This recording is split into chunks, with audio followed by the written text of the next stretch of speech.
السلام علیکم ناظرین مشہور مذہبی اسکالر ہیں، یوٹیوبر ہیں اور کافی ہنسی مذاق کرتے ہیں۔ آپ کو پتہ ہے کہ علامہ ناصر مدنی وہ جو ہیں اپنے فنی کانٹینٹ کی وجہ سے بہت زیادہ جانے جاتے ہیں۔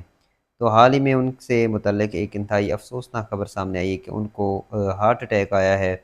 وہ جمعہ کی جو نماز ہے اس کے دوران خطبہ دے رہے تھے، جہاں پر جہانیہ میں ان کو جو ہے وہ ہارٹ اٹیک آیا خطبے کے دوران۔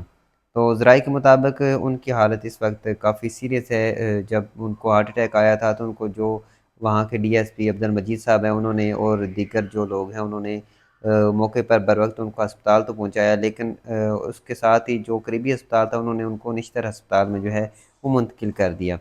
اب ان کی صحت کے حوالے سے یہ کہا جا رہا ہے کہ ان کی صحت کافی حد تک جو ہے وہ پہلے سے بہتر ہے، لیکن تاہم جو ان کے چاہنے والے ہیں ان سے دعاؤں کی اپیل کی گئی ہے کہ ان کی صحت کے متعلق جو ہے وہ دعائیں کی جائیں۔ اور خبریں اچھی نہیں آ رہی، کافی لوگ یہ خبریں پھیلا رہے ہیں کہ اللہ نہ کرے ان کے ساتھ کچھ ہو چکا ہے، لیکن ایسی کوئی بات نہیں ہے۔